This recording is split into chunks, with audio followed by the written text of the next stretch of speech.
नमस्कार, मी राहुल कुलकर्णी. एनडीटीव्ही मध्ये तुम्हा सर्वांचं स्वागत आहे.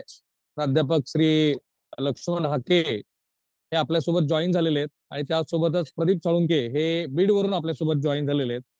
लक्ष्मण हाके साहेब ते साळुंके साहेब तर आज मनोज जरांगे पाटील यांची भूमिका मांडतीलच. आज तुम्हाला खूप आनंद झाला असेल, जे तुम्ही सांगत होता, जे प्रिडिक्ट करत होतात, तेच घडलं आज महाराष्ट्रामध्ये. नाही, आनंद आनंद होण्याचा हा प्रश्न नाहीये. हा प्रश्न हम्म, लोकशाहीचा आहे आणि लोकशाहीच्या हम्म, रणांगणामधनं खरं तर जरांगे पाटलांनी त्यांची जी मागणी आहे, हम्म, लोकशाहीमध्ये निवडणुकांमधून आपले प्रतिनिधी कायद्याच्या सभागृहात पाठवायचे असतात. उलट त्यांनी हम्म, निवडणुका लढायला हव्या होत्या. उलट आपलं पक्ष मान्य आहे मला, त्यांची जी परिस्थिती आहे तीच माझीही परिस्थिती आहे. आमच्याकडे रेकग्नाइज्ड पार्टी नाही, रजिस्टर्ड पार्टी नाही. पण आम्ही हम्म, काहीतरी एक भूमिका घ्यायला हवी होती. आपल्याला पब्लिक किती अपिलिंग करतंय हे जज हम्म, करण्याची खरं तर वेळ नव्हती. हम्म. रणांगण सोडून करण्याची ही वेळ नव्हती. हे आणि त्यांच्या प्रोवोकेशन काही टेक्निकल आहे. अडचणी आहेत. लक्ष्मण हाके साहेब, हे प्रोवोकेशन काय आहे. तुम्ही म्हणताय? त्यांना प्रोवोक करताय. एकदा भूमिका घे. हे प्रोवोकेशन आहे. रणांगण सोडून जाणं वगैरे अशी भाषा तुम्ही वापरताय. हो, निश्चित. हम्म, निवडणुकीमध्ये आजकालची रणांगण म्हणजे निवडणूकच आहे ना. हम्म. बोला बोला. ते निवडणुकीच्या रिंगणात बाहेर हा, गेले किंवा तुम्ही माघार घेतली असं मला वाटतं. हो, खरं. हे बघा, त्यांचीच भाषा होती, माझी भाषा नाही बोलत मी. तेच म्हणत होते की 135 हम्म, मतदारसंघामध्ये सुपडा साफ करेन, बिमोड करेन, एका एकाला हम्म, बघून घेईन. जे भुजबळांच्या बरोबर त्या बघा, हम्म, आमच्या सोलापूर जिल्ह्यातल्या एका विधानसभेमध्ये एका आमदारांनी त्या भुजबळांना हम्म, घेऊन गेले. कोण आमदार आहे बघा म्हणले, हम्म. त्याला पुन्हा निवडून येऊ द्यायचं नाही. म्हणजे एवढी द्वेषाची, राईट. मत्सराची भावना. लोकशाहीमध्ये प्रत्येक हम्म, माणसाचा काहीतरी रिस्पेक्ट असतो. प्रत्येक नागरिकाला अधिकार दिलेला आहे. हम्म. या बाबतीमध्ये एवढी द्वेषाची भावना त्यांनी गेल्या वर्षभराच्या कालावधीमध्ये महाराष्ट्रात पेरली आणि राईट. निवडणुकीमधून त्यांनी बाहेर जाणं हे मला वाटतंय थोडंसं असं नाही व्हायला पाहिजे होतं. त्यांनी निवडणुकीत राईट. उतरायला पाहिजे होतं खरं तर. राईट. प्रदीपजी, माझे 2-3 प्रश्न आहेत आणि सलग 2-3 प्रश्न आहेत. तुम्ही जरा सविस्तराने बोला. एक, मनोज जरांगे पाटील यांनी ही जी भूमिका घेतली आणि ते गनिमी कावा वगैरे म्हणतात, माझं त्याच्याबद्दलचं मत असं आहे की त्यांचा विश्वासघात झालाय. कारण ते ज्याच्यावरती अवलंबून होते त्यांच्या याद्या काही शेवटपर्यंत आल्या नाही. हा एक भाग. दुसरा भाग असा की मनोज जरांगे पाटील यांनी आता निवडणुकीच्या ह्या फडातच माघार घेतल्यामुळं मुळात चळवळीच्या विश्वासार्हतेला सुद्धा, माझा मुद्दा नीट ऐका, मनोज जरांगे पाटील यांच्या वैयक्तिक नाही, चळवळीच्या विश्वासार्हतेलाच एक मोठा तडा गेलेला आहे. आणि इथून पुढे पुन्हा जेव्हा तुम्ही मराठा आरक्षणाचा मुद्दा घेऊन जाल, तेव्हा लोकांकडे काय भूमिकेवरती जाल?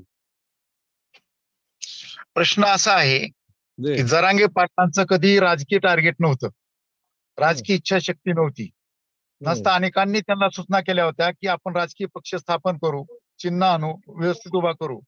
जरांगे पाटील म्हणले माझं ते काम नाही. ते रोजही सांगित होते, मला हम्म, निवडणुकीत जायचं नाही, माझा तो धंदा नाही, पण मला तुम्ही हम्म, निवडणुकीत पाडू नका. त्यांनी हम्म, लोकसभेच्या वेळेस लोकांशी चर्चा केली, उभा राहायचं का, लोक म्हणले नको, त्यांनी नको म्हणले. हम्म, आता सुद्धा लोकशाही मार्गाने, खरं तर ही जगातली अत्यंत प्रगल्भ लोकशाही म्हणतो मी, असले हम्म, कुठल्या पक्षाचं सांगा कुलकर्णी साहेब, की त्यांनी जन्मतिच्या लोकांनी सभा बोलवली आणि सांगितलं हम्म, निवडणूक लढवायची का. लोक म्हणले हम्म, लढवा. मग ते हम्म, म्हणले ठीक आहे, आपण लढवू, तर त्याचं अजून उमेदवार कोण कोण ठरवूया. आणि मग त्यांनी मुलाखती घेतल्या. जगातलं आश्चर्य आहे, मुलाखती मुंबईला असतात, दिल्लीला असतात, हम्म, आंतरवाली सारख्या एका खेड्यात, एका मळ्यात मुलाखती सुरू झाल्या. विशेषतः मुलाखत हम्म, द्यायला दुसऱ्या पक्षामध्ये 20,000, 25,000 रुपये, 15,000 रुपये कमीत कमी फीस असते. जरांगे हम्म, पाटलांनी कसली फीस ठेवली नाही. उलट समाजाने आलेल्या सगळ्या हम्म, लोकांना जीव घातलं. कुणी या, मुलाखत हम्म, द्या. हजारो, म्हणजे जवळपास 24 तास मुलाखत चालली सलग. 24 तारखेला सकाळी 10ला सुरू झाली मुलाखत, दुसऱ्या दिवशी 10-11ला संपलेली आहे. आणि मग हम्म, त्यांनी सांगितलं की मी कोणालाही सिलेक्ट करणार नाही, ज्याला फॉर्म भरायचे भरा, आपण नंतर निर्णय घेऊ. म्हणजे सगळ्याला पुन्हा त्यांनी परवानगी दिली. आणि हे हम्म. झाल्यानंतर ज्यावेळेस पुन्हा त्यांनी कोणत्या मतदारसंघ लढवायचे हे सुद्धा लोकशाही मार्गाने नाही, विचारलं. सोळंकी साहेब, मी आणि थांबवतो. हे हे सगळं बोला महाराष्ट्राला ना. माहिती झालंय. हा मनोज जरांगे पाटील यांचा विश्वासघात आहे का? सज्जाद नोमानी ज्यांनी सांगितलं होतं, ज्यांनी भेट घेतली, त्यांच्याकडनंच यादी आलेली नाही, किंवा दलित चळवळीचे जे महत्वाचे नेते जाऊन भेटले होते त्यांच्याकडनं यादी आलेली नाही, या प्रश्नाचं उत्तर महाराष्ट्राला हवंय. हा एक हा, भाग. आणि दुसरा, जेव्हा आपण तुम्ही चळवळीच्या विश्वासार्हतेबद्दल आता नव्याने जे प्रश्न उपस्थित केले जातील, त्याचं काय करायचं? मूळ मुद्दा असा आहे की एका समाजावर निवडणूक लढवता येत नाही, हे वास्तव आहे. ते जरांगे पाटलांना हम्म, कळतं. खरं तर हम्म. जरांगे पाटला एवढा 1.5 हम्म. कोटी लोक समाज असलेला माग पहिली 14 ऑक्टोबर सभा किंवा नारायणगडात सभा, एवढी सभेला लोक आल्यावर कोणाचे पाय जमिनीवर राहू शकत नाहीत. खरं तर या माणसाचं कौतुक करावं तेवढं कमी. एवढे लोक सोबत आहेत तरी सुद्धा ते अशा प्रकारचा घातक निर्णय घेत नाहीत. मग त्यांनी काही समाज जोडता प्रयत्न केले आणि मग सगळं दलित मराठा मुस्लिम ऐक्य झालं आपल्या सगळ्यांना माहिती. वेळ कदाचित कमी असेल, त्या लोकांना यादी मागितली. विशेषतः राखीव मतदारसंघामध्ये मी जागा लढणार नाही, हे किती मोठेपण आहे की तो त्यांचा अधिकार आहे, त्यांना लढू द्या. आणि मग त्यांना वेळ कमी पडला का काय झालं सांगता येत नाही. त्यांच्या ज्या याद्या यायला पाहिजे त्या याद्या व्यवस्थित आल्या नाही. दुसरा धोका असा होता की जरांगे पाटलाच्या आव्हानानुसार सगळे लोक मुस्लिम समाजाच्या उमेदवाराला 100% मतदान केलं असतं.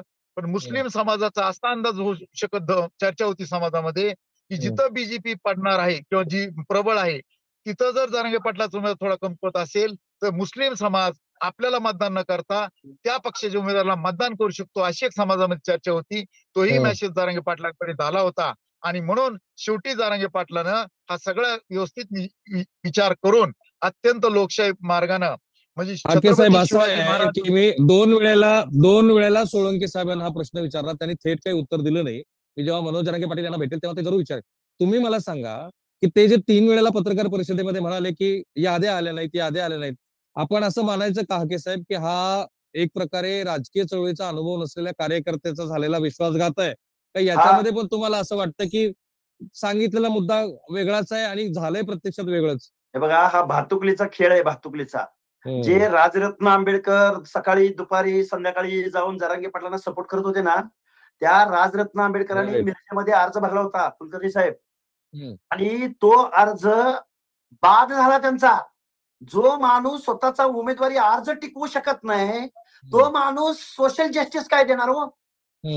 अरे असल्या माणसांना बरोबर घेऊन तुम्ही, आणि ते कोण मौलवी कोण मौलाना, त्यांचं नाव तर मी पहिल्यांदा ऐकलं. सज्जद नोमानी मोठं नाव आहे ते, त्यांनी लोकसभेला ऐका साहेब, ज्या विशाळ गडावरती मस्जिद पाडली जात होती आणि तिथं मिस्टर संभाजी भोसले हातवारे करून चेतावणी करून ते धार्मिक सभा धार्मिक मस्जिद पाडली जात होती, तिला सपोर्ट करत होते मिस्टर संभाजी भोसले. आणि तेच संभाजी भोसले जरांगे पाटलांना सकाळ दुपार संध्याकाळ भेटत होते.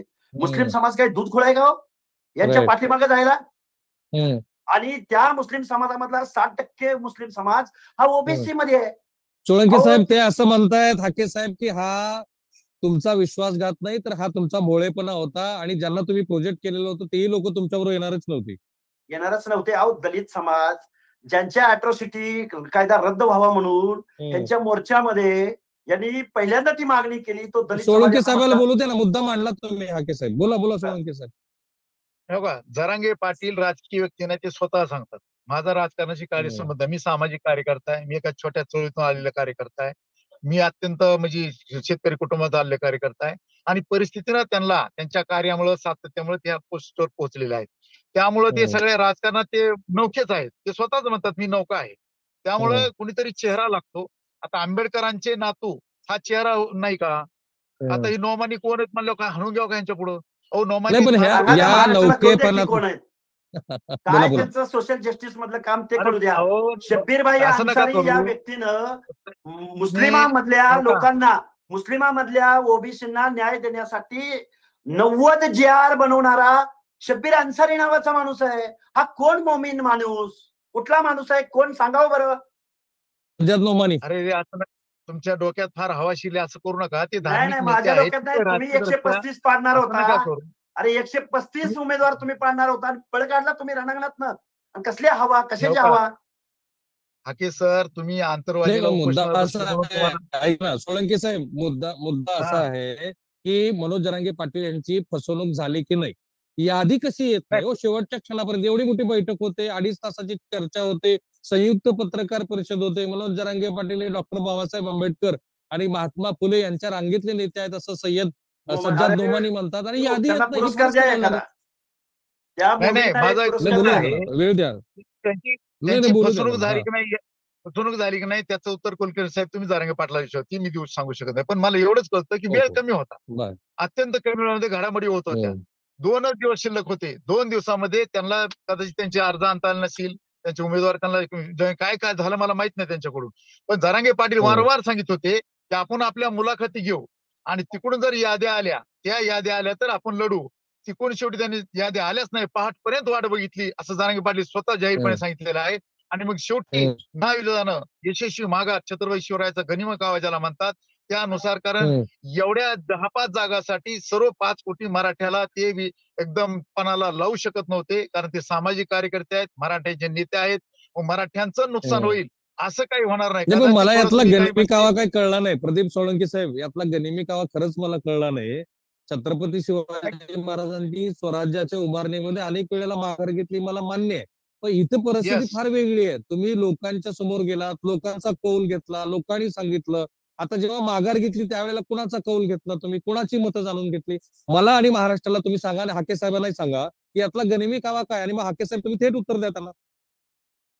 हे बघा, तुम्ही वारंवार तुम्ही जरांगे पाटलाचे सगळ्या मुलाखती पहा, ते वारंवार म्हणत होते समीकरण जुळले तर मी निवडणूक लढेल, समीकरण जुळले तर मी निवडणूक लढेल, एका जातीवर निवडणूक लढवणं शक्य नाही, हे ते वारंवार बोलत होते. आणि शेवटी समीकरण न जुळल्या, तुम्ही सगळ्या त्यांचे बघा ना मुलाखती, ही समीकरण न जुळल्यामुळं जरांगे पाटलांनी 10-5 उमेदवारांसाठी सगळा समाज विटेला लावण्यापेक्षा माघार घेतलेली बरी म्हणून अत्यंत भावनिक होऊन त्यांनी शेवटी सकाळी आज माघार घेतलेली आहे. आणि हे सगळ्या मराठ्यांनी, सर्वसामान्य गरजवंत मराठ्यांनी याचं जोरदार महाराष्ट्रामध्ये कौतुक केलं आहे. मी स्वतः माझा उमेदवारी अर्ज भरला होता, हा उमेदवारी अर्ज माघारी घेऊनच मी तुमचं सगळं चर्चा करत आहे. ओके, नाही पण यातला गनिमी कावा काय, यातला गनिमी कावा काय आहे हे तर जागतिक झाली ना सोळंकी साहेब.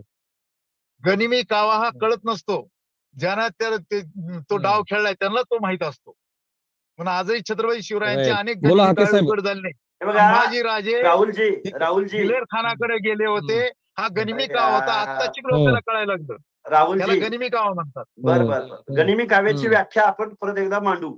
ऐका राहुलजी, गनिमी कावा हा राष्ट्रावरती आपत्ती असणाऱ्या शत्रूंच्या विरोधामध्ये छत्रपती शिवरायांनी किंवा मराठ्यांनी आपल्या साम्राज्यामध्ये वापरला होता. मग आता जरांगे पाटील गनिमी काव्याने काय ओबीसीच्या माणसांना टार्गेट करणार काय? ज्या ओबीसीनी, ज्या 18 जातीच्या लोकांनी छत्रपती शिवरायांच्या राज्यासाठी जीवाची कुर्बानी केली त्यांच्या विरुद्ध गनिमी कावा, त्या गनिमी कावा या शब्दाचा हा अपमान आहे. या लोकांनी जबाबदारीने चित्त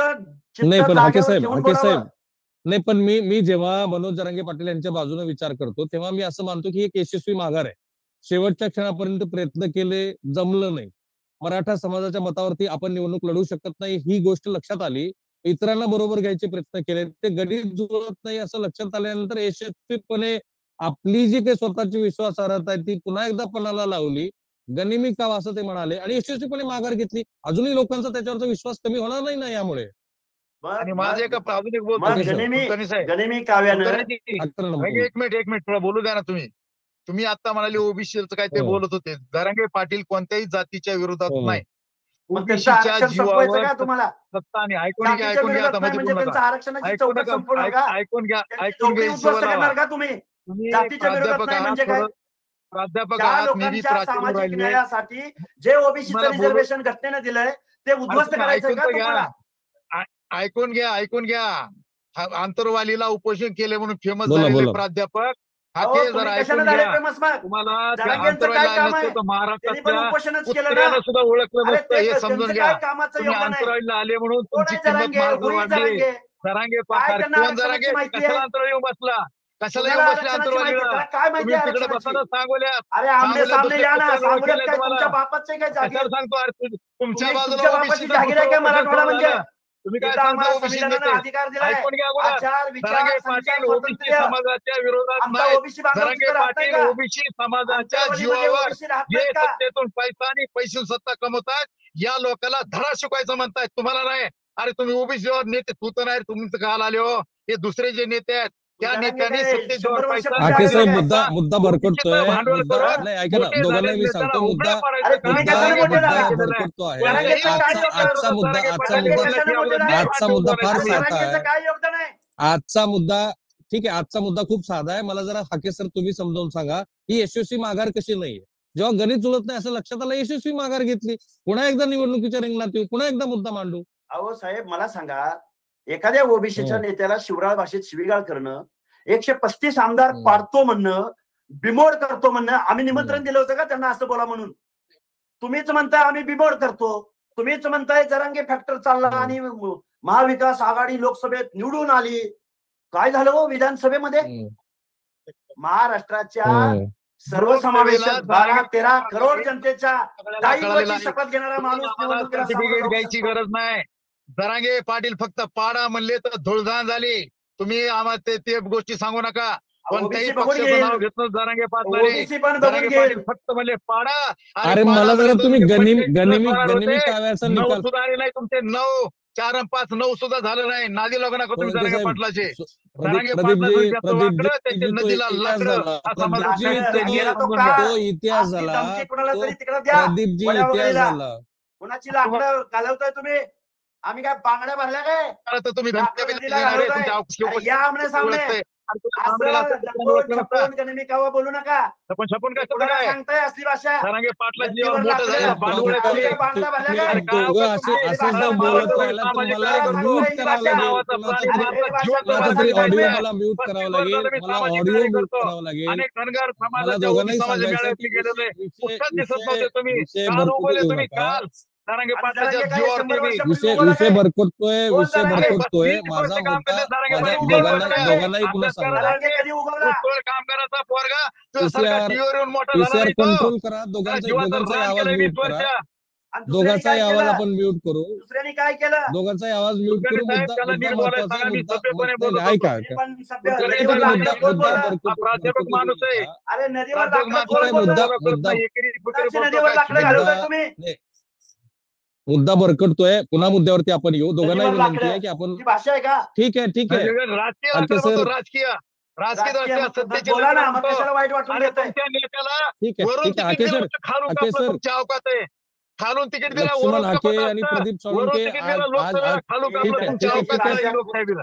ही दडपशाहीची भाषा आम्हाला नका सांगू. आणि प्रदीप सोळंके आणि हाके सर त्यांना दोघांनाही मी आज पुन्हा एकदा सभ्यपणे सांगतो. बोलत ठीक आहे होतो. ठीक आहे तुम्ही आणि ऐका. नदीवर तुम्ही लाकडं सभ्य कुठली भाषा झाली? आपल्याला ती सभ्यता मेंटेन करायची. मी हाके सरांना थेट प्रश्न विचारला होता आणि सोळंके सर तुम्ही बोलू नका. मुद्दा मी हा बोलणार आहे नाही की ही मध्ये. यशस्वी ते मध्ये बोलला की मी नाही सोडणार नाही. ठीक आहे ना. नाही, अरे ठीक मी आहे, ठीक सोडतोय आहे. काय मग? तुम्ही ठीक आहे मुद्दा एवढाच आहे की लक्ष्मण हाके तुम्ही मला हे समजावून सांगा की ही यशस्वी माघार कशी नाही. अनेक वेळेला असं घडलेलं आहे या आंदोलनामध्ये की काहीतरी महत्वाच्या टप्प्यावर ते आंदोलन गेलं आणि त्यातनं मनोज जरांगे पाटील यांनी माघार घेतली. आता जेव्हा आपण म्हणतोय की हा गनिमी कावा आहे, हे गणित जुळत नाही हे लक्षात आल्यानंतर समाजामध्ये आपली जी विश्वासार्हता आहे ती पुन्हा एकदा पणाला लावली आहे जरांगे पाटलांनी आणि बघा, माघार घेतली. जी बोला. लोकशाहीमध्ये हे बघा कुलकर्णी साहेब, लोकशाहीमध्ये निवडणुका हा प्रमुख बिंदू असतो. निवडणुकीच्या माध्यमातून जर एखादं सरकार आपलं ऐकत नाही ना, तर त्या सरकारच्या विरोधामध्ये जनतेच्या दरबारात आपल्याला जाता येतं. माझं ऐकलं नाही या सरकारनं, तुम्ही माझ्या बाजूने आहात की नाही, हे जनतेचा कौल मागायचा असतो. जनतेचा कौल कसा तुम्ही मागत नाही? तुमच्या मागत जत्रा भरवली तुम्ही एवढी मोठी. लोकशाहीमध्ये या ना, निवडणुकीला सामोरं जा. तुम्ही पलायनवाद कसं काय स्वीकारताय? बोला सोळंके सर, हा पलायनवाद नाहीये का? जर तुम्ही बघा मला नाही ऐका, प्रश्न नीट ऐका. माझा प्रश्न असा आहे की तुम्ही वेगवेगळे टप्पे केले, तुम्ही घोषणा केली, लोकांच्या समोर घोषणा केली, तुम्ही सांगितलं की आम्ही निवडणूक लढणार आहोत, फॉर्म भरून घेतले, फॉर्म भरून घेतल्यानंतर लोक तुमच्याकडे पुन्हा वारंवार येत राहिले, आल्यानंतर मधल्या काळामध्ये कॉम्बिनेशन जुळवण्याचा प्रयत्न केला, आज विड्रॉल करायचं आणि शेवटच्या क्षणाला तुम्ही उमेदवार आपली नाहीये, मी या निवडणुकीच्या रिंगणात नाही, हा सरळ पलायनवाद आहे असं जे हाके म्हणतात त्यात कसं तथ्य नाहीये? कुलकर्णी साहेब, हा निर्णय घ्यायला फार मोठं धाडस लागतं. एखादा माणूस या टप्प्यावर आला तर माघार घेतलंच नसतं. काय होईल ते होईल म्हणलं असतं, होऊ द्या समाजाचं वाटोळं, माझ्या प्रतिष्ठेचा प्रश्न आहे. जरांगे पाटलाला स्वतःच्या प्रतिष्ठेपेक्षा समाजावर फार त्यांचं प्रेम आहे. आपल्या समाजाचं वाटोळं होऊ नये. हाके सरच्या मागे जर 1.5 कोटी समाज असतात तर त्यांनी मागच निवडणूक लढवली असती लोकसभेला. हा प्रश्न कसा आहे की आपल्या मागे समाज आहे, समाजाने आपल्याला विश्वास टाकलेला आहे. हा माणूस 12 महिने 24 तास लाईव्ह आहे, एकदम पारदर्शक आहे आणि एवढा समाज मागे असताना माघार घ्यायला फार मोठं धाडस लागतं, फार मोठा मुत्सदीपणा लागतो. शेवटच्या क्षणापर्यंत जरांगे पाटलानं सगळे प्रयत्न केले आणि त्यांच्या लक्षात आलं की आता उगाच ही काय लढण्यात मजा नाहीये, त्याच्यात अर्थ नाहीये. आणि जरांगे पाटलाचं अजून मोठे पण सांगतो, त्यांनी कोणालाही अजून पाडा म्हणलं नाही, ते अलिप्त होणार आहेत. तुम्हाला ज्याला पाडायचे पाडा, ज्याला मतदान करायचे करा, अशा प्रकारचं आव्हान केलेलं आहे. म्हणून यांनी खाजून अवधान आणू नये, पुन्हा चॅलेंज करण्याचा प्रयत्न. अर्थात असे चिल्लर चालू लोकांना चॅलेंज केलं ना, त्याच्याकडे जरांगे पाटील, अरे आमसारखे लोक लक्ष देत नाही. जरांगे कधी लक्ष जगातला सगळ्यात मोठा नेता, म्हणून माझी विनंती आहे की जरांगे ठीक आहे. पाटील मला अत्यंत मला नाही बघा, बुद्धिमत्ते एक प्रश्न आहेत. महाराष्ट्र सोळंके साहेब तुम्हाला निश्चितपणे विचारेल की ही सगळी प्रक्रिया करून जरांगे पाटलांनी कमावलं काय? ज्यांनी त्यांच्यावर विश्वास ठेवला होता, ज्यांनी उमेदवारी अर्ज भरले होते, तुम्ही पण उमेदवारी अर्ज भरले होते, ही सगळी प्रक्रिया पार पडली आणि आता हाताला काहीच नाहीये. हाताला कसं काही नाही. हो का, सगळे सर्वसामान्य जनतेनं बघितलं की जरांगे पाटील पूर्ण प्रयत्न करतायत, रात्रंदिवस जागतायत. रात्रभर 3:30 पर्यंत कुठं सभा असते का मला सांगा? मग ते निर्णय कालच घेतलाच त्यांनी शेवटपर्यंत प्रयत्न केला. पुन्हा त्याच्यामध्ये काय अडचणी होत्या? एखाद्या मतदारसंघामध्ये 10-12 जर उमेदवार असतील तर त्याच्यातून एक निवडणं, पुन्हा त्यात 11-12 लोक नाराज होण्याचा प्रश्न, या सगळ्या भानगडीतून तर साध्य काय होणार होतं? 10-12 जागा निवडून येत नव्हत्या का जरांगे पाटील? जे निवडल्या होत्या 100% निवडून येत होत्या. अहो, आमचे डोके खराब केले. जिथं उभं राहिले इथं कशाला उभा केला, जिथं नाही उभा केले इथं का नाही उभा केला. म्हणजे अशा प्रकारच्या प्रक्रिया महाराष्ट्रात सुरू झाल्या होत्या. माझ्यासारखा माणूस याची उत्तर देऊ परेशान होता. जरांगे पाटलापर्यंत किती त्यांचे त्रास होत असेल यात. आणि रोज शिष्टमंडळ एका गावाला उमेदवार उभा केला, ह्या 50 गाड्या त्यांच्या वाटेला, हो आमचे तर कशाला उमेदवार होतात, इथं एका जागेला नाही उभा केला, इथं का नाही उभा केला. म्हणजे अशा प्रकारचं एकंदरच सगळं वातावरण बघून जरांगे पाटला वाटलं की आपला काही खेळ नाही बाबा, आपलं काही राजकारण नाहीये, आपला काही पक्ष नाहीये. याचा अर्थ असा, सोळंके साहेब, याचा सरळ अर्थ असा झाला, सामाजिक चळवळ करणं वेगळं, निवडणुकीच्या रिंगणामध्ये येणं वेगळं. त्यासाठीच प्रिपरेशन ज्याला इंग्रजीमध्ये म्हणतो ते नसताना जेव्हा आपण अशा पद्धतीचा एक पाऊल उचलतो पुढे, त्यातनं किती नवीन प्रश्न तयार होतात हे तुम्हीच मला सांगितलं. पण हाके सर, मला सांगा, हा विश्वास तुम्हाला का होता की मनोज जरांगे पाटील हे काही निवडणूक लढणार नाहीत? तुम्ही अनेक वेळेला पत्रकार परिषदा घेतल्या, प्रति आव्हान देत राहिलात, आणि अगदी सविस्तरपणे मला सांगा की असं तुम्हाला सुरुवातीपासून का वाटत होतं? आणि मग एक महिन्यापूर्वीची प्रेस आहे माझी. 1 महिन्यापूर्वी मी सांगितलेलं होतं की हा माणूस निवडणुकीच्या वेळी एखाद्या हॉस्पिटलमध्ये ऍडमिट होईल, बेकायदा मागण्या करायच्या, एका जातीवर निवडणूक लढली जात नाही असं ते आज म्हणाले. मग एका जातीला आरक्षण मिळतं हे त्यांना कुणी सांगितलं? आरक्षण हे प्रवर्गाला मिळतं, आरक्षण हे समूहाला मिळतं, आरक्षण एका भावनेला मिळतं, ज्यांचं सोशल बॅकवर्डनेस आहे अशा समूहाला आरक्षण मिळतं. मुळात त्यांच्या मागण्या बेकायदा आहेत आणि या बेकायदा मागण्यांना या महाराष्ट्रातल्या अनेक मोठ्या मोठ्या पुढाऱ्यांनी रेड कार्पेट घातला. पण ते निवडणूक लढणार नाहीत असं तुम्हाला सुरुवातीपासून का वाटत होतं? बघा, एखाद्या समाजाच्या नेत्याला अर्वाच्य भाषेत शिवीगाळ करणं, एखाद्या पक्षाच्या प्रमुखाच्या कुटुंबापर्यंत जाऊन त्याचं मॉर्फिंग करणं, त्याला खालच्या भाषेत बोलणं. अरे निवडणुका धनगराच्या वाड्यावरनं, बंजाराच्या तांड्यावरनं, वंजाराच्या वाडीवरनं, बलुतेदारांच्या मोहल्ल्या, मुसलमानांच्या मोहल्ल्यामधनं, अरे प्रत्येक ठिकाणी 12 करोड जनतेच्या लोकांसमोर मत मागायला जावं लागतं. दडपशाही, दहशतवाद, घरं जाळून, लक्ष्मण हाकेला दारू प्याला म्हणून त्याची मानगुटी पकडून, अंधारात पकडून, अशा निवडणुकीला सामोरं जाता काय तुम्ही? अरे 12 करोड जनतेच्या दायित्वाची शपथ, 12 करोड जनतेच्या हिताची भाषा बोलावी लागते निवडणुकीला सामोरं जायला. या पॅरामीटर मध्ये कुठे बसतात जरांगे? काही बोला सोळंके सर, तो जो अंदाज व्यक्त केला होता, नाही ऐका ना, प्रश्न बरोबर आहे की हाके सरांनी महिनाभरापूर्वी महाराष्ट्राला जे सांगितलं होतं, छगन भुजबळ पण म्हणत होते, अनेक महायुतीतले नेते म्हणत होते की ठीक आहे, आम्ही बघू की खरोखरच जरांगे पाटील हे उमेदवार देतात का. तसं घडलेलं नाहीये आणि ही वस्तुस्थिती आहे. हाकेंचं जे म्हणणं होतं ते खरं ठरलंय, महायुतीतल्या अनेक नेत्यांचं म्हणणं होतं ते खरं ठरलंय, छगन भुजबळांनी प्रति आव्हान दिलं होतं तेही खरं ठरलंय.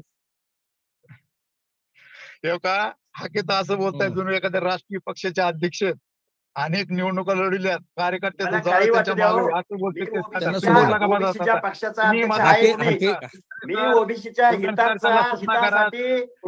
तुम्ही चॅनल आहात म्हणून मी आलेलो आहे. ऐका ना हाके सर, त्यांना बोलू द्या, बोलायला लागलो तर माझा आवाज त्यांच्यापेक्षा मोठा आहे.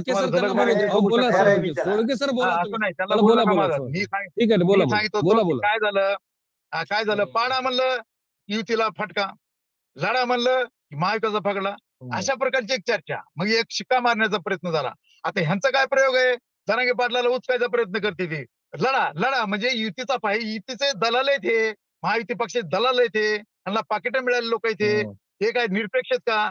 जरांगे पाटील अत्यंत सरळ सच्चा माणूस आहे, त्यांना कोणत्याही पक्षाचा शिक्का मारून घ्यायचा नाहीये. आपल्या समाजाचा फायदा होईल हे त्यांचं ध्येय आहे. म्हणून या लोकशाहीमध्ये फक्त निवडणुका लढवणे म्हणजे लोकशाही का? मतदान करणं म्हणजे लोकशाही नाही का? नाही मग मी तुम्हाला एक म्हणजे काउंटर काय? प्रश्न करतो, ऐका.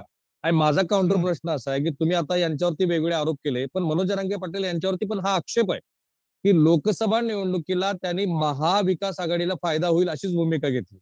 आताही जेव्हा तेव्हा निवडणुका घोषित, आपण निवडणुकीमध्ये भाग घेऊ ते असं म्हणाले, तेव्हाही चर्चा ही झाली की याचा फायदा हा महायुतीला होईल. आता एक विश्लेषण असंही केलं जाणार आहे की आता मनोज जरांगे पाटील हे निवडणुकीच्या रिंगणात बाहेर पडलेत. ठीक आहे, या क्षणात त्यांनी भूमिका घेतलेली नाही, जाहीर भूमिका घेतलेली नाही, ते कोणाला पाडा असं मी म्हणणार नाही. परंतु अंतिमतः निवडणुकीच्या रिंगणातनं मनोज जरांगे पाटील बाहेर पडणं हे महाविकास आघाडीला पूरक आहे असंच म्हटलं जाईल. हो का? चर्चा तर बोला होणारच. सोळंकी सर. तसंही बघा, चर्चा तर होणारच. जरांगे पाटलांनी जर म्हणलं असतं की हे पाडा, की पहिले ती लिस्ट करायची म्हणत होते, पण शेवटी त्यांनी असा निर्णय घेतला की बाबा हे निवडणूक आपलं वळख नाहीये, आपण निवडणुकीपासून दूर राहू. समाज त्यांनी आवाहन केलं, तुम्हाला ज्याला मतदान करायचं त्याला करा, ज्याला पाडायचं त्याला पाडा, आपला याच्याशी काही संबंध नाही. अशा प्रकारचं मोठेपणा त्यांनी दाखवलेलं. त्यांचा सरकारवर प्रचंड राग आहे. सरकारनं फसवलेलं आहे. आता जर ठरलं तर या महायुती सरकारला ते आत्ता जमिनीत गाडू शकतात जर त्यांनी पाडायची भूमिकांचे दौरे सुरू केले. पण ते शक्यतो दूर राहण्याची शक्यता दिसत आहे. त्यांनी किती उचकिलं तर उलट ह्यांना ह्यांनी समजून घ्यावं. ज्या पक्षाच्या वतीनं महायुतीच्या फायद्यासाठी काम करतायत, जरांगे पाटलाला उचकायच्या भानग्यात पडू नका, नसता तुम्ही होईल सपाट व्हाल. ते अलिप्त राहण्याचं धोरण स्वीकारतायत. लोकशाहीच्या मार्गाने ज्याला जिथं मतदान करायचं करा, अशा प्रकारचं आवाहन केलेलं आहे. आणि लोकशाहीची प्रचंड मोठी प्रक्रिया आहे. समाजाला त्यांनी विटीत धरण्याचा तुम्हाला सोळंकी साहेब पूर्ण विश्वास आहे की मनोज जरांगे पाटील ही कोणतीही भूमिका घेणार नाहीत, ना झाकलत भूमिका घेतील, ना मिटिंग घेतील आणि अमक्या उमेदवाराला पाडा अशी भूमिका ते अजिबात घेणार नाही, तुम्हाला पूर्ण विश्वास आहे? नेता परिस्थितीनुसार निर्णय घेत असतो. डॉक्टर बाबासाहेब आंबेडकर सुद्धा म्हणाले होते की 10 वर्षापूर्वी मी एखादी गोष्ट बोललो असेल, आज जी बोललो आहे ती आजची गोष्ट सत्य आहे, हे बाबासाहेबांना सांगितलेलं आहे. त्यामुळे आजच्या परिस्थिती अलिप्त आहेत. परिस्थितीनुसार ते काय निर्णय घेतील तर तो योग्य विचार करूनच निर्णय घेतील, याची सर्व गरजवंत मराठ्यांना 100% खात्री आहे. राईट. मला जरा हाके सरांना विचारायचे. हाके सर, तुम्ही अनेक वर्ष चळवळीत आहात, अनेक चळवळी बघितल्यात. मनोज जरांगे पाटील हे माझ्या मते अलीकडच्या काळातलं एक असं उत्तम उदाहरण आहे की ज्यांनी स्वतःला शारीरिक कष्ट देऊन आहेरे वर्गातल्या कोणत्याही नेत्यापेक्षा, प्रस्थापित नेत्यापेक्षा स्वतःची विश्वासार्हता प्रचंड वाढवलेली आहे. तुम्ही कितीही आरोप केले आणि कुणी कितीही आरोप केले तरी मनोज जरांगे पाटील यांच्या बरोबर तरुण आहे, मराठा समाजातला महत्वाचा घटक आहे. मी महाराष्ट्राच्या अनेक कानाकोपऱ्यामध्ये फिरतो. मनोज जरांगे पाटील यांनी जी विश्वासार्हता कमवली आहे ती महाराष्ट्रातल्या कोणत्याही प्रस्थापित नेत्याला कमवता आलेली नाही. असं म्हटल्यानंतर सुद्धा आता मनोज जरांगे पाटील यांनी जी भूमिका घेतली त्यामुळं त्यांच्या विश्वासार्हतेला काही तडा जाईल असं तुम्हाला वाटतं का? बघा, त्यांची विश्वासार्हतेपेक्षा जरांगे पाटलांची मागणी, मराठांच्या गरजवंत तरुणांची मागणी, बेरोजगारीची किंवा त्यांच्या व्यवसायावर कुऱ्हाड कोसळली, गरिबी आली, ही मागणी जास्त असू शकते ना कुलकर्णी साहेब. पण या जबाबदारी, ही परिस्थिती निर्माण व्हायला ओबीसीचं आरक्षण जबाबदार आहे किंवा ओबीसीचे नेते जबाबदार आहेत. हा जो चुकीचा नॅरेट जो सेट केला ना जरांगेंनी, या गोष्टीला आमचा आक्षेप आहे. मी काय बोलतोय लक्षात येतंय का कुलकर्णी साहेब? तात्विक प्रश्न विचारला. जरांगे पाटलांची मागणी जास्त असू शकते ना गरिबीची, पण गरिबी हटवण्यासाठी ओबीसीचं आरक्षण नाही ना. ते या इथल्या पुढाऱ्यांनी आणि इथल्या व्यवस्थेमधल्या जबाबदार लोकांनी त्यांना समजावून सांगितलं नाही किंवा मराठा समाजातल्या लोकांना कळतं किंवा चांगलं माहिती आहे की ओबीसीच्या आरक्षणामधनं आपल्याला आरक्षण भेटणार आहे का, हे सगळं माहीत असून सुद्धा त्यांनी गप्प बसण्याची भूमिका घेतली. आणि मग महाराष्ट्रामध्ये जो 1 वर्षभराच्या कालावधीमध्ये त्यांनी विश्वासार्हता कमवली असेल, पण भुजबळांना शिव्या देऊन, फडणवीसांना शिव्या देऊन, लक्ष्मण हाकेचं मानगुट पकडून किंवा मला मॉर्फिंग करून किंवा मला टार्गेट करून किंवा ओबीसीच्या लोकांची घरदारं जाळून विश्वासार्हता कशी कमवलेली असू शकेल?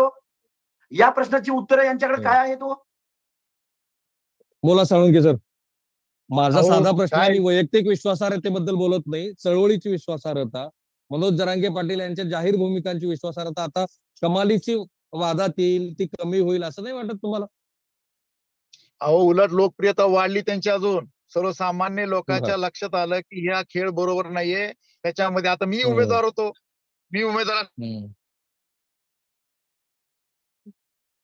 तुमचा व्हिडिओ ऑफ झालाय. आगे सर बोला. हे बघा कुलकर्णी साहेब, हे बघा निवडणुकांना सामोरं जात असताना 12-13 करोड जनतेच्या प्रश्नावरती निवडणुकीला सामोरं जावं लागतं. गावगाड्यातल्या शेवटच्या घटकाचा एखाद्या बेरड नाईक समाजाचं जर घर असलं तर त्याला सुद्धा मान सन्मान इज्जत द्यावी लागते, त्याला सुद्धा नमस्कार करावा लागतो. हे लोकशाहीचं बेसिक तत्व आहे. शिवराळ भाषेत तुम्ही बोलणार, अर्वाच्य भाषेत शिवीगाळ करणार, टार्गेट करणार, कुठल्या तोंडाने निवडणुकीला हे सामोरं जातील हो? आणि मला वाटतं या सगळं थोडा एक वेगळा प्रश्न विचारतो. प्रदीप सोळंकी जॉईन होईपर्यंत मला एक वेगळा प्रश्न. मग अशी मी बाळासाहेब सराटे यांची मुलाखत केली. बाळासाहेब सराटे यांची मांडणी थोडी वेगळी आहे. ते असं म्हणतात की मनोज जरांगे पाटील जे सांगतायत की मराठा मतावरती आम्ही निवडणूक जिंकू शकलो नसतो, तर बाळासाहेब सराटे म्हणतात की अशा पद्धतीची मांडणीच मुळात चुकीची आहे. किमान 25 ते 30 विधानसभा मतदारसंघ असे होते की जिथे केवळ मराठा मतावरती मनोज जरांगे पाटील यांचे उमेदवार विजयी झाले असते. काय वाटतं तुम्हाला?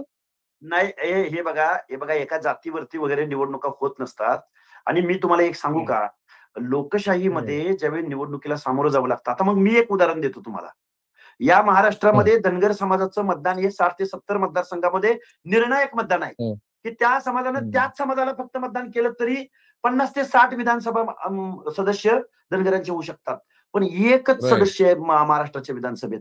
त्याचं कारण असं आहे की निवडणुका जिंकण्याचं किंवा निवडणुका जिंकण्याचं जे तंत्र आहे, जी एक कॅपॅसिटी आहे, या सगळ्या गोष्टी ज्या लोकांनी आत्मसात केलेल्या आहेत, ज्या लोकांना आजपर्यंत त्या आत्मसात करता आल्या, त्याच लोकांना निवडणुका जिंकता आलेल्या आहेत. आणि निवडणुका जिंकण्याचा स्किल वेगळा आहे. त्यामुळे मॅन, मनी, मसल पॉवर आणि मग निवडणुकीच्या त्या कालावधीमध्ये त्या साच्यामध्ये कोण बसतो, त्या कालावधीमध्ये तो निवडणूक कशी हातात घेतो, या सगळ्या साम दाम दंड भेदानं निवडणुका लढल्या जातात. सामान्य माणसाचं, चळवळीतल्या माणसाचा हाल या भारताच्या लोकशाहीमध्ये अनेक वेळा झालेला आहे. अनेक मोठ्या मोठ्या माणसांना, बाबासाहेब आंबेडकरांचा पराभव या देशात झालाय. महात्मा ज्योतिराव फुल्यांना फक्त 2-3 मतं पुणे म्युनिसिपल कॉर्पोरेशन मध्ये मिळाली. आता मला नेहमी ट्रोल केलं जातं कुलकर्णी साहेब, माझा डिपॉझिट जप्त झालं होता, मला 5,000 मतं मिळाली आणि हे माझी कॅपॅसिटी तपासतात. ह्याला 5,000 मतं पडलेत, ह्याला एवढीच मतं पडलेत, ह्याची काय लायकी? तुम्हाला डिपॉझिट जप्त झालं म्हणतात. हो म्हणतात ना. पण विषय असा आहे की निवडणुका जिंकण्याचं स्किल काही लोकांकडे हे व्याकरण आत्मसात केलेलं आहे. त्याच्यामधले मॅनेजमेंट गुरु शरदचंद्रजी पवार आहेत. त्यांना निवडणुका जिंकण्याचं कसं आत्मसात आहे. पण इथल्या व्यथा, वेदना, सोशल जस्टिस, शेतकऱ्यांचे प्रश्न, कामगारांचे प्रश्न यावरती त्यांना काम करायची गरज सुद्धा नाही. ते कधीही चळवळीचं नेतृत्व करत नाहीत, कधीही आंदोलकांना भीक घालत नाहीत, तरी पण ते निवडून येतात. अगदी शेवटचा प्रश्न तुम्हाला विचारतो, कदाचित प्रदीप सोळंके. हा चला, नाही माझा त्या प्रश्नाचं उत्तर द्या. बोला बोला. हा बोला काही हरकत नाही. साधा प्रश्न आहे की मनोज जरांगे पाटील यांच्या भूमिकेमुळे चळवळीची विश्वासार्हता आणि तुम्ही जी काही भूमिका घेतली होती त्याची विश्वासार्हता संपली किंवा ती किमान वादात तरी आली, असं नाही? जरांगे पाटलाच्या आजच्या निर्णयामुळे उलट चळवळीची विश्वासता संपली आहे. बरेच लोक म्हणत होते की जरांगे पाटलांनी आरक्षणाचा लढा सुरू केला, राजकारणाकडे का वळले? अर्थात हे सुद्धा जनतेच्या आग्रहास्तव ते वळले होते. शेवटपर्यंत त्यांनी गणित जुळवण्याचे प्रयत्न केले, पण शेवटी त्यांच्या लक्षात आलं की आपला काम नाहीये, आपला हा धंदा नाहीये. आपण चळवळ चालू शकतो, आपण आंदोलन करू शकतो. मराठीच्या आरक्षणासाठी लढा उभा केलेला आहे, त्याला राजकारणाकडे वळण्यात अर्थ नाही. अशा प्रकारचं एकंदरीत सगळं त्यांनी वातावरण सारांश काढून शेवटला अत्यंत म्हणजे त्यांना किती त्रास झाला असं सांगताना, किती दुःख झालं असतं की सगळा समाज हाकेसारखे अनेक लोक त्यांना बोलायच्या, त्यांना कळत नाही काही टीका होणार आहे, पण समाजाला निर्णय पटणार आहे. तुम्ही त्या दिवशी हा निर्णय तुम्ही टाळ्या ऐकल्या की नाही मला माहित नाही. पहाटे तो सकाळी आता पत्रकार परिषदेच्या माघार घ्यायची, टाळ्या वाजल्या तिथं लोकांनी सगळ्या, म्हणजे उमेदवार असताना सुद्धा टाळ्या वाजल्या, त्यांना सुद्धा पटलं. म्हणजे एकंदरीत आता काय मला एक प्रश्न आहे, मला एक पत्रकार म्हणून एक प्रश्न आहे की असं तर नाही की आधीच ठरलेलं होतं की आपण फक्त निवडणुकीच्या रिंगणाची घोषणा करायची, निवडणुकीत जाणार आहोत असं म्हणायचं, उमेदवार पण येऊ द्यायचे, पण प्रत्यक्षामध्ये शेवटच्या क्षणाला निवडणूक लढायचीच नाही, हे आधीच ठरलेलं होतं असं तर नाही? नाही, अजिबात नाही. असं अजिबात ठरलेलं नाहीये. ते सगळं परिस्थितीनुसार हे सगळं घडत गेलं. म्हणजे लोकांच्या जनरेट्यामुळे त्यांनी म्हणले ठीक आहे लढू, पुन्हा म्हणले ठीक आहे उमेदवार, पुन्हा म्हणले ठीक आहे आपण मतदारसंघ ठरवू, पुन्हा तिथं वाद झाली, हेव घातला की तो का नाही, एका जिल्ह्यातून घेतला, दुसऱ्याचे फोन सुरू झाले, आमचा का वगळा, तोच का घेतला, म्हणजे अशा प्रकारे सुरू झाला. त्यात पुन्हा ह्यांच्या कोणी यादी आल्या नाही आणि एका समाजावर निवडणूक लढू शकत नाही पहिल्यापासून जरांगे पाटील सांगित होते. आणि शेवटी एकंदरीत सगळं वातावरण बघून अत्यंत सगळी मेहनत, एवढे कष्ट वाया जातात हे दिसत असून सुद्धा जरांगे पाटलांनी यशस्वी माघार झाली. दुसरा कुणी नेत असता, अहो 4 लोक गावात चहा पाजलं तर माणूस ग्रामपंचायत उभा राहतो. ठीक आहे. हाके सर, 10 लोक मध्ये नाही तुम्ही या निर्णयाचे कुणाला काय फायदे होतील? महायुतीला फायदा होईल की महाविकास आघाडीला फायदा होईल? हॅलो, हाके सर बोला. मला वाटतं हाके सर नाही येत, पण मला तुमचं आकलन समजून घ्यायचंय प्रदीप सोळंकी सर. बोला. या निर्णयाचा कुणाला फायदा होईल? महायुतीला फायदा होईल की महाविकास आघाडीला आता फायदा ते होईल? त्यांनी जनतेवर सोपवून दिलं. कुलकर्णीजी तुम्ही अत्यंत विश्लेषक आहात राजकीय. हे तुमचं आम्ही नेहमी 2 मुद्दे ऐकतो. आता हे तुमच्या तोंडूनच आम्हाला ऐकायचंय. पण जरांगे पाटलाशी याचा काहीच संबंध नाही. कोणाचा फायदा झाला, कोणाचा नुकसान झाला याशी त्यांना काही देणं घेणं नाही. ते जर निवडणुकीतून बाजूला सरकले, त्यांनी जनतेला आव्हान केलंय. तुम्हाला वाटतं ज्यांनी चळवळीला त्रास दिला, तुम्हाला वाटत असलं तर तुम्ही त्यांना पाडा, माझा काही संबंध नाही. तुम्हाला ज्याला मतदान करायचं त्याला करा. माझ्या वतीनं कुणी फॉर्म भरलेला नाही, माझा कुणी उमेदवार नाही आणि आजपर्यंत कोणत्याही राजकीय पक्षाला मी पाठिंबा दिला नाही, यावेळेसही देणार नाही. अशा प्रकारचं एखाद्या माणसानं काही युती केली असती, आघाडी केली असती, कोण आलं नाही त्यांच्या संग युती आघाडी करण्यासाठी? सगळ्यांनी प्रयत्न केले, कोणाला नको होतं? कोणताही पक्ष त्यांना 10 जागा दिल्या असत्या, ते म्हणते ते जागा दिल्या असत्या, कोणी सोडलं असते? जरांगे पाटलांनी अजिबात भानगडी पडले नाही. पहिल्यापासून ते म्हणले एक तर आपणच करू, नाहीतर आपण आपल्या पद्धतीने काय निर्णय घ्यायचे ते आपण करूया. आणि त्याप्रमाणे जरांगे पाटलांनी अत्यंत यशस्वी माघार घेतली. सर्व गरज नव्हतं मराठ्यांच्या लक्षात आलेलं आहे. आपल्या बरोबर गेस्ट कोणीतरी जोडले गेलेले आहेत. मला कळत नाही की ते गेस्ट कोण आहेत. तुमच्याच गाडीतले सहकारी तर नाही येते? नाही, माझ्या गाडीत मीच आहे. तर बोला तुम्ही, काय तुमची भूमिका काय ह्या सगळ्या मुद्द्याकडे बघण्याची? कोणाला बोलतात? नाही, आणखीन एक गेस्ट आपल्यासोबत जोडले गेलेले आहेत. ते कोण आहेत मला नाव स्क्रीनवरती आलेलं नाही, पण एनिवेज आपण या दिवसभरात या विषयाचं नीट असं विश्लेषण करणारच आहोत.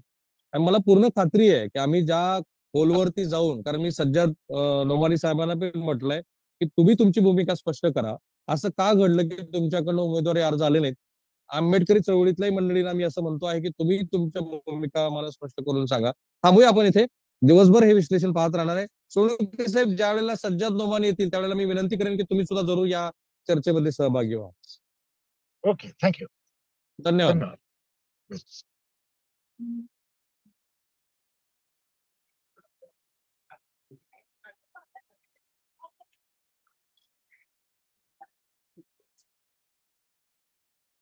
झालं का?